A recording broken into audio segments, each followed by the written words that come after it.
I orchestrate a high-rise dinner to trap our office freeloader who dodges every bill and shames coworkers, and I expose her $2,000 luxury spree with receipts, force her to pay on the spot, and reclaim my team's dignity. My name is Nicole, and I need to tell you this story. I'm 28 years old, and I've worked at a digital marketing company for 2 years. Until recently, I was one of those people who always avoided conflict, the type who prefers to swallow their pride rather than create a scene. That was me. But some situations in life force us to reveal who we really are beneath the facade of being a nice person. It all started when Tiffany arrived at the company. She was 31 years old, with impeccable blonde hair, always well-dressed, and a confidence I secretly envied. On her first day, I remember thinking, what an elegant woman. If I had known what was coming, I might have noticed the subtle signs. During the welcome lunch we organized for her, when the bill arrived and everyone started calculating their share, Tiffany suddenly became very busy on her phone. "Oh, guys, sorry," she said, leaving hurriedly. "It's my mom calling with an emergency. Can you divide my share? I'll transfer later." Of course, she never transferred. The following week, during a happy hour, the same thing happened. Tiffany ordered 3 expensive cocktails, went to the bathroom when it was time to pay, and returned saying her card had a system problem. Lucas, who was always too kind for his own good, ended up covering her share. I watched all this with a mixture of disbelief and admiration for her audacity. How does someone manage to do this without feeling shame? Most impressively, she did it with such naturalness that it almost convinced you it was a coincidence. The pattern repeated for months. Tiffany always found a creative excuse at the critical moment. "I forgot my wallet in the car, my bank app is down," or "I just received an emergency call." She delivered these excuses with a sincere expression, as if it were genuinely her bad luck. Meanwhile, I noticed she drove a brand new Audi, carried bags that cost more than my monthly salary, and always had her nails done at expensive downtown salons. Her desk at the office was constantly filled with shopping bags from stores I only knew by name. During group lunches, she invariably forgot her wallet or received an urgent call precisely when the bill arrived. At after-work happy hours, she ordered the priciest drinks but mysteriously needed to rush out before settling the tab, promising to transfer later, something that never happened. After 6 months of observing this behavior, I realized it wasn't just coincidence or bad luck. It was a well-planned system. Tiffany had turned exploiting her colleagues' goodwill into an art, always taking advantage of our politeness and reluctance to create conflict. The most infuriating part? She didn't seem to have real financial problems. On the contrary, she flaunted a lifestyle most of us only dreamed of. It was clear she simply didn't want to pay when she could make others cover for her. I started mentally documenting each incident, every lame excuse, every broken promise, without knowing that I'd soon have the perfect opportunity to use this information. The truth is, I was beginning to feel like an idiot for allowing this to continue, not just with me, but with genuinely good people like Lucas, who works hard to support his sick mother, or Zoe, who had just moved to the city and was trying to establish herself. One day, during another group lunch, I watched Tiffany execute her usual performance. This time, she ordered the most expensive dish on the menu, a grilled salmon for $45, while the rest of us opted for more affordable options. When it came time to pay, she received an urgent call from the dentist and had to rush out. "Guys, sorry," she announced dramatically, already grabbing her purse. "My dentist said my root canal is inflamed, and I need to go right now. Can you divide my share? I promise I'll transfer today." Of course, she didn't transfer. Worse, the following Monday, she was flaunting a new haircut and color that clearly cost more than $300. When someone complimented it, she responded casually, "Oh, I went to my usual salon. This weekend, I also got a hydration treatment, eyebrow design, and nails. I need to take care of myself, right?" At that moment, I understood it wasn't about money for emergencies, it was about priorities. For Tiffany, maintaining her appearance was a mandatory investment, but paying her share during outings with colleagues was dispensable. After all, there was always someone to cover for her. The last straw came on a Tuesday in October that I'll never forget.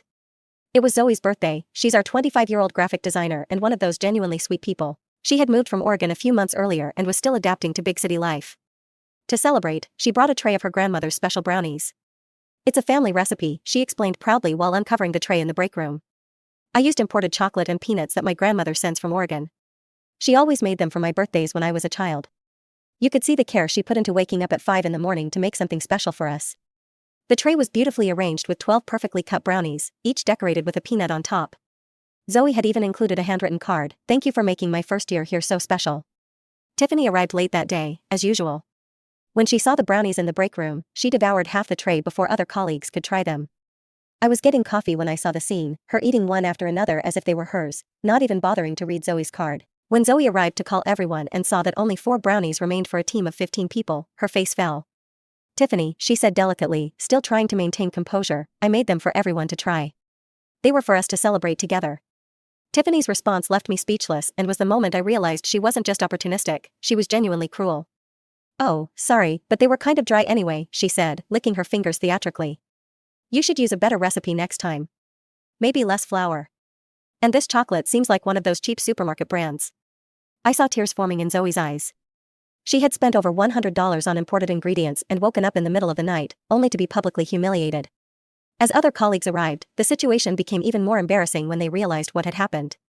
Wow, Zoe, what delicious brownies, said Marcus, trying to grab one of the few that remained.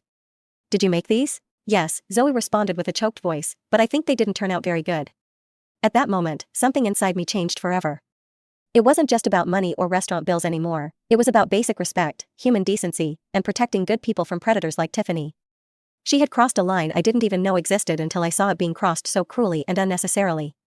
A week after the brownie incident, Tiffany's behavior reached a new level of shamelessness. We had agreed to order Hawaiian food for a group lunch at the office. It was a Friday, and everyone was excited to relax after a tough week.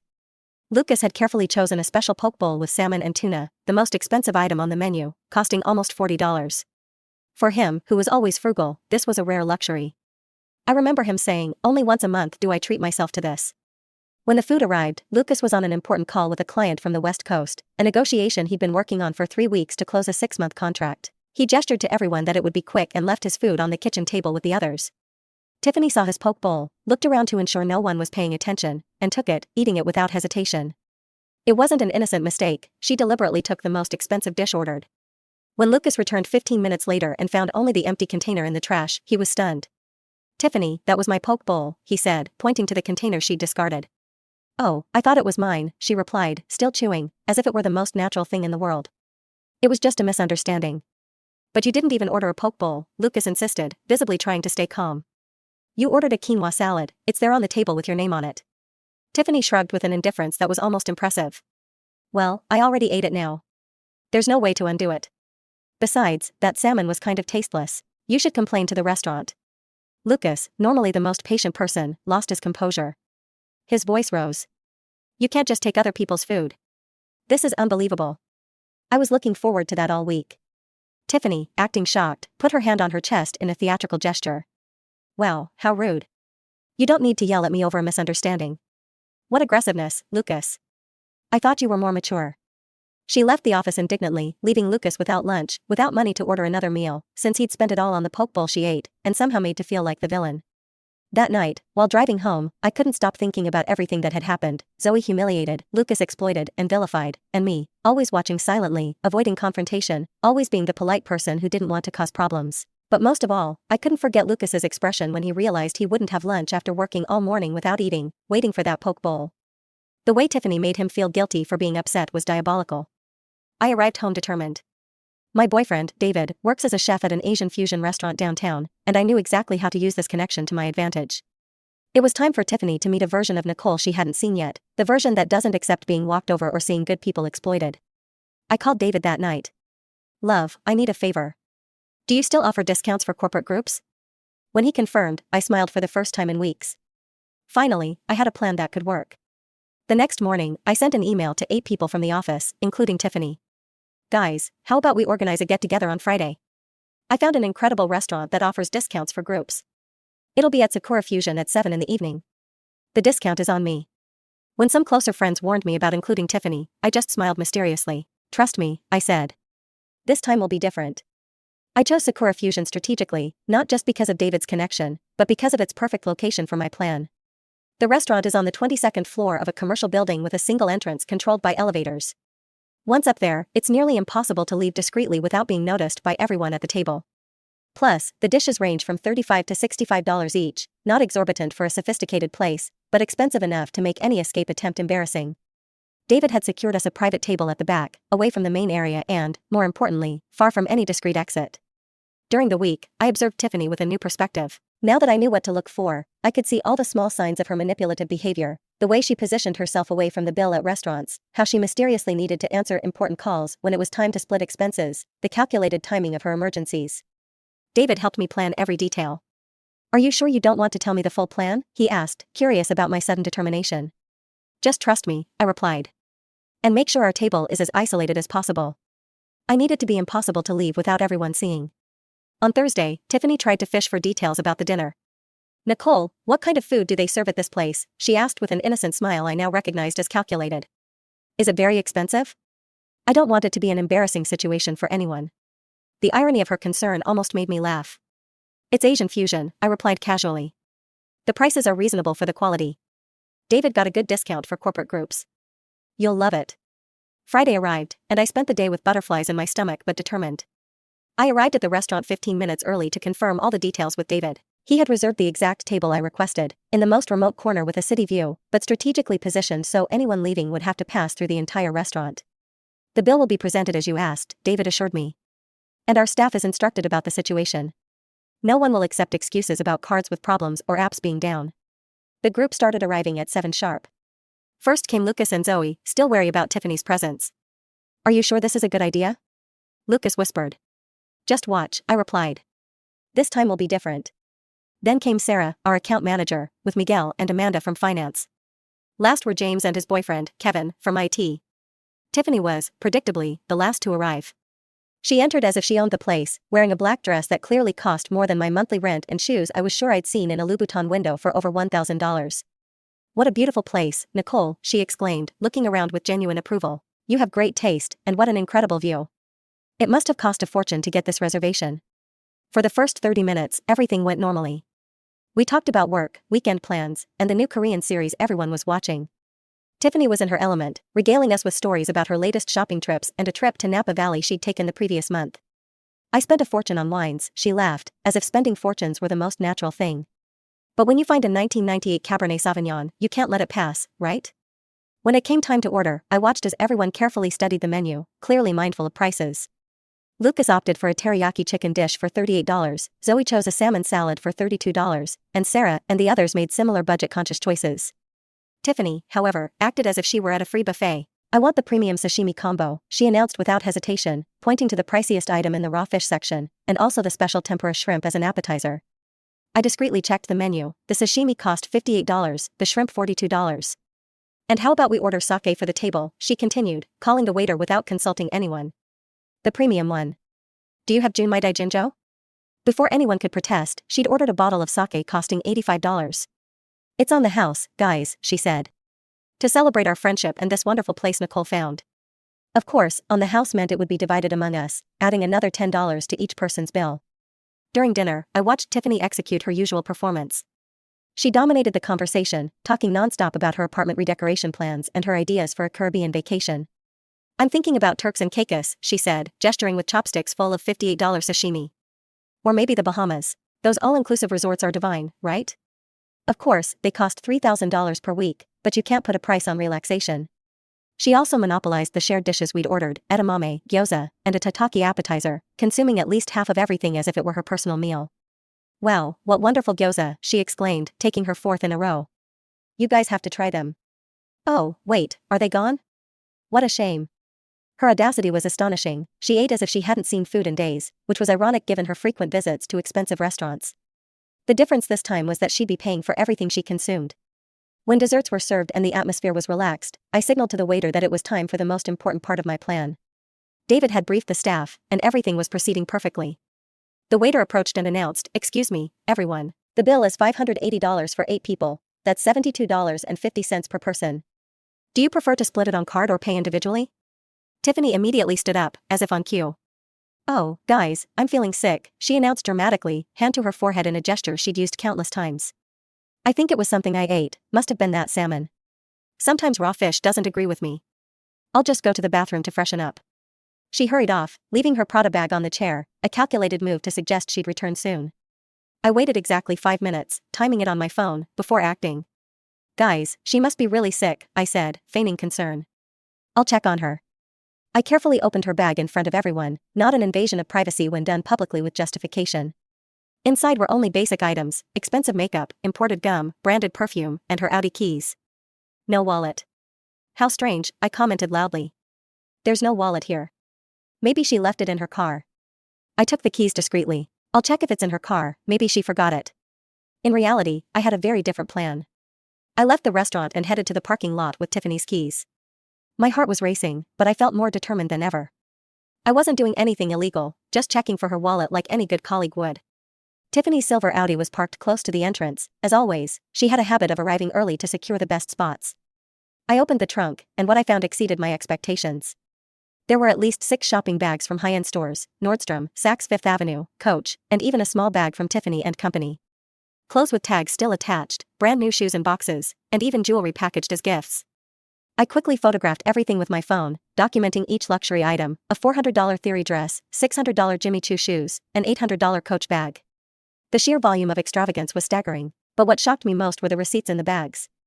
I photographed those too. The purchases were made that week, spread across Monday to Thursday, totaling over $2,000 in 4 days.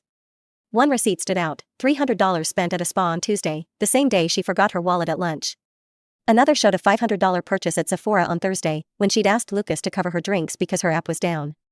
I returned to the restaurant with enough evidence to confront Tiffany, but she still hadn't returned from the bathroom. Another 10 minutes passed before she reappeared, sporting a sickly expression that was pure theater. "Sorry, guys, I'm really not well," she began, one hand on her stomach, the other on her forehead. "I think it's food poisoning. That salmon must have been spoiled. I'll have to go home immediately." She paused dramatically, looking around the table. "Can I transfer my share tomorrow or early next week?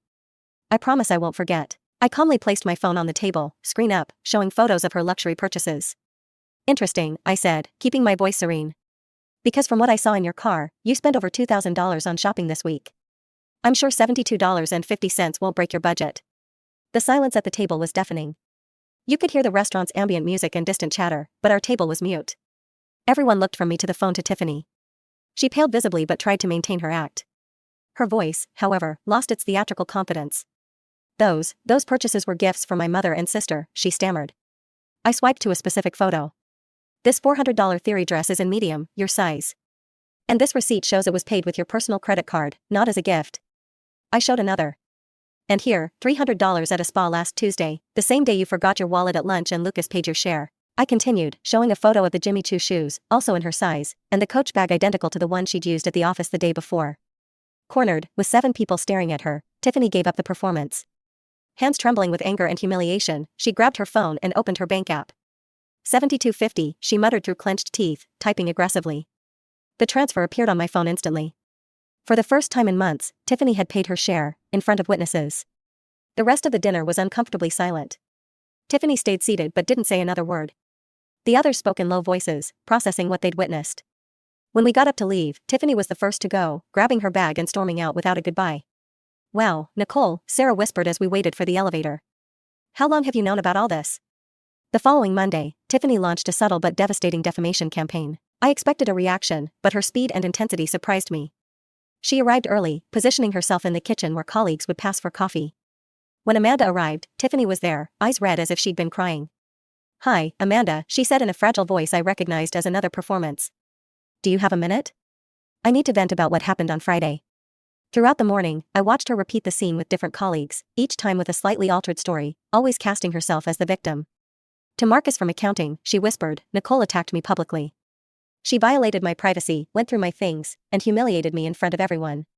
To Rebecca from HR, she said, "I was really sick with suspected food poisoning, and she forced me to pay." She showed no empathy. To Tom from marketing, she added, "I'm going through financial difficulties because my father is sick." I thought she'd understand, but I was cruelly attacked. Her narrative was brilliantly constructed, mixing truth with convincing lies, always positioning herself as vulnerable. She modulated her tone for each audience, fragile with men, indignant with women, professional with supervisors. To Jennifer from communications, she said, "I thought Nicole was more mature. I never imagined she'd be so envious and petty just because I have a better car." When Lucas warned me about the rumors, I felt a mix of anger and admiration for Tiffany's strategy. She'd transformed the narrative in less than 48 hours. "Some people are questioning what really happened," Lucas said during lunch. "She's saying you invaded her privacy and that she's struggling financially because of her father's medical bills," Zoe added. I knew I needed to prepare for this war of narratives. Tiffany was a master manipulator, and I couldn't underestimate her. I spent the week collecting evidence like a detective. First, I gathered screenshots of 15 WhatsApp conversations over 6 months where Tiffany promised to transfer money but never did.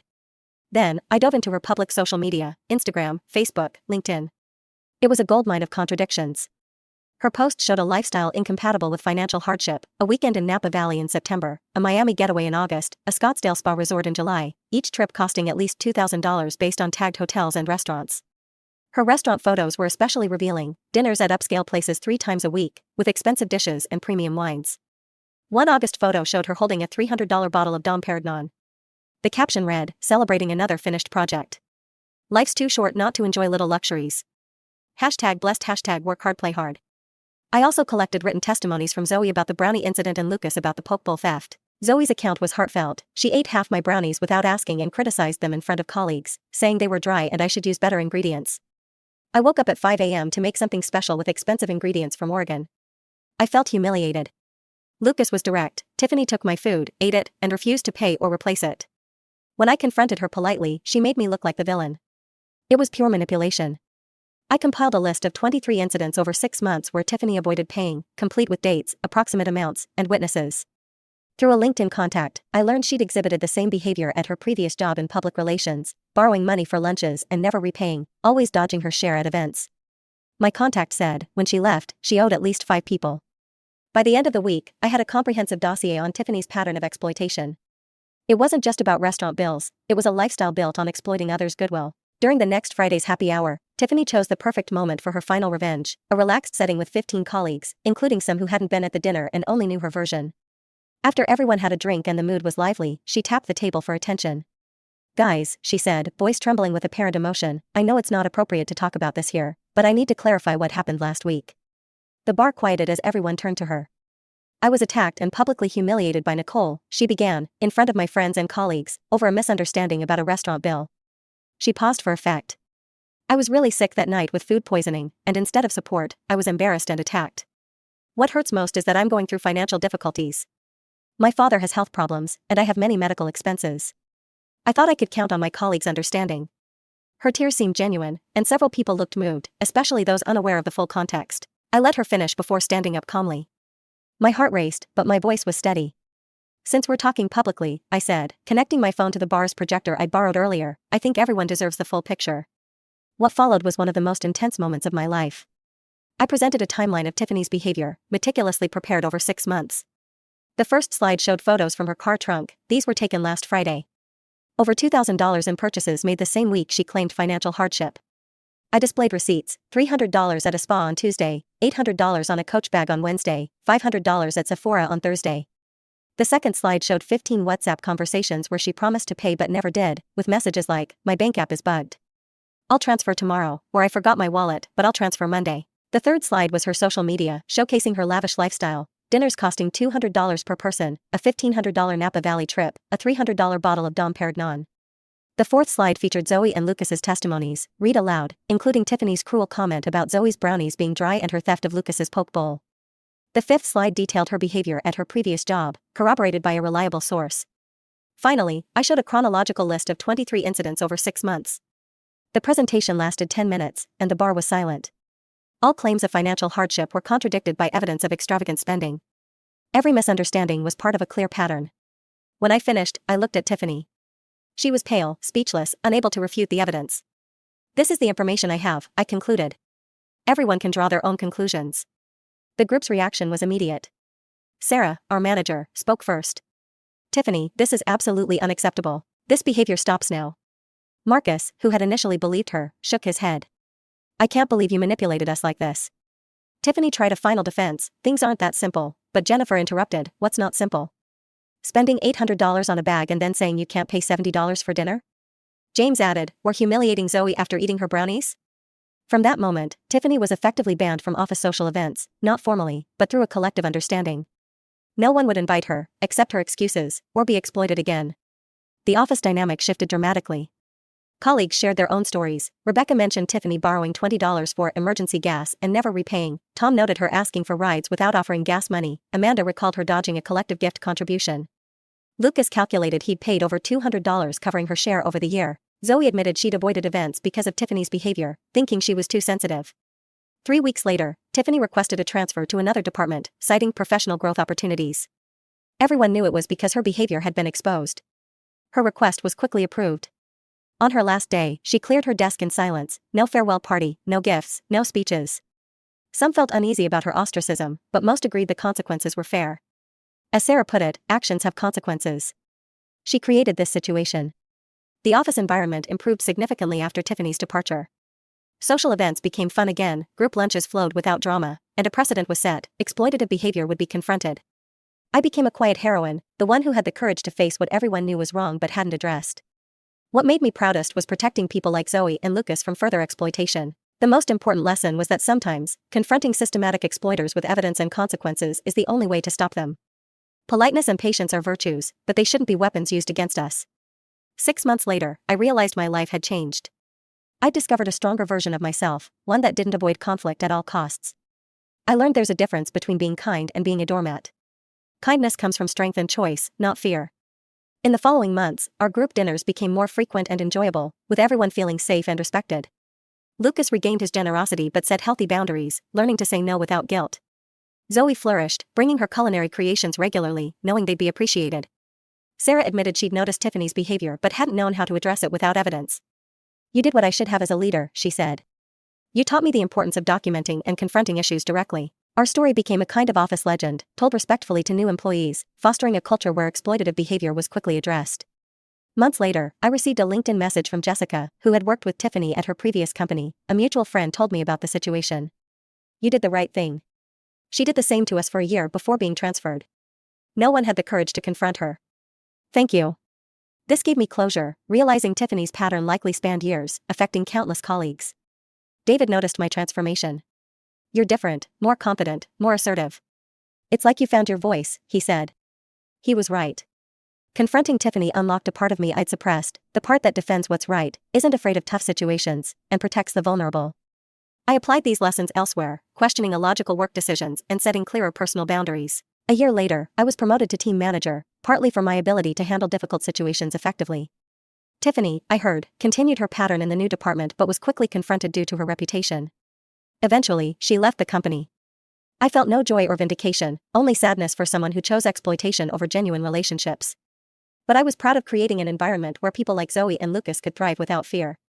Today, I'm vigilant about group dynamics, not paranoid but protective. I become an informal mentor, advising colleagues on handling manipulative behavior, document everything, collect evidence, confront with facts. The Tiffany saga taught me there's a difference between occasional mistakes and systematic exploitation. We all forget our wallets sometimes, but a consistent pattern paired with a contradictory lifestyle is something else. I still organize group dinners, but now I know how to spot and handle freeloaders before they cause harm.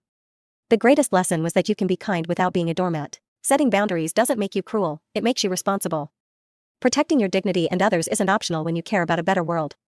Silence in the face of exploitation isn't virtue, it's complicity. That's my story of how an ordinary person found the strength to confront a seasoned manipulator and protect a group of good people. It wasn't about revenge or humiliation, it was about dignity, respect, and the courage to do what's right, even when it's uncomfortable. What do you think of Nicole's actions? Did she go too far, or did she do exactly what was needed? Have you ever dealt with someone who always forgets their wallet? How did you handle it? If you faced similar situations or want to hear more about toxic relationships, emotional manipulation, and setting healthy boundaries, let me know. Next, we'll explore warning signs in friendships and how to spot people who only show up when they need something. Remember, you deserve to be surrounded by people who respect and value you, never settle for less. Until next time, thank you for reading. As I drove home from Sakura Fusion that night, the city lights blurring past my windshield, a torrent of emotions churned within me. Relief was the first to hit, a warm, almost tangible wave that washed away months of pent-up frustration. For so long, I'd carried the weight of staying silent, watching Tiffany exploit not just me but people I cared about deeply, like Zoe and Lucas. Confronting her, laying out the evidence in front of everyone, felt like shedding a heavy coat I'd worn too long. There was a quiet pride blooming in my chest, a sense of reclaiming a part of myself I'd buried under layers of politeness and fear of conflict.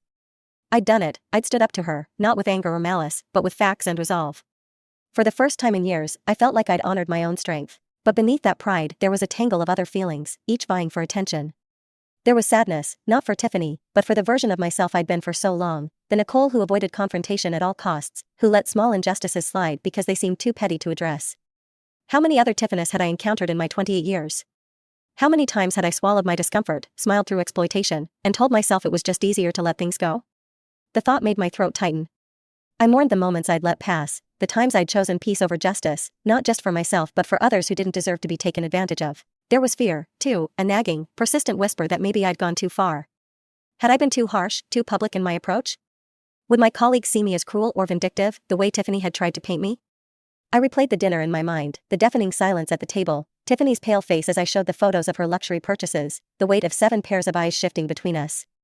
That fear lingered, gnawing at the edges of my confidence. What if I'd miscalculated?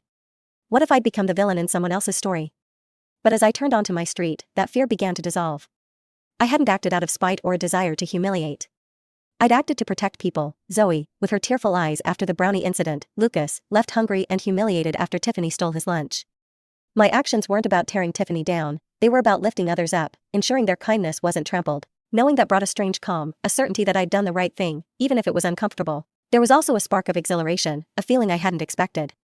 Confronting Tiffany had unlocked something inside me, a version of Nicole I'd suppressed for years. I'd always thought being kind meant being agreeable, avoiding conflict, keeping the peace. But that night, I realized kindness could be fierce, protective, uncompromising. I felt alive, as if I'd stepped into a bolder, more authentic self.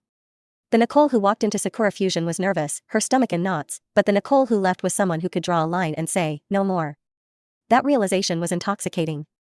It wasn't just about Tiffany, it was about discovering I had the courage to stand up for what was right, to protect the vulnerable, to refuse to let exploitation go unchecked. As I parked my car and sat in the quiet of my driveway, I thought about how this moment would ripple outward. I wasn't the same person who had organized that first lunch for Tiffany 6 months ago, naively admiring her elegance. I was no longer the woman who stayed silent while others were taken advantage of. This experience had reshaped me, not just in how I saw myself but in how I wanted to move through the world. I felt a quiet determination to carry this strength forward, to be someone who could be kind and compassionate but never again a doormat. I thought of Zoe's smile when she brought brownies to the office, of Lucas's quiet generosity, and I knew I'd done this for them as much as for myself. That night, I went to bed not just relieved, but empowered, ready to face whatever came next with a newfound clarity. True kindness isn't passive. It's active, protective, and sometimes, it demands courage.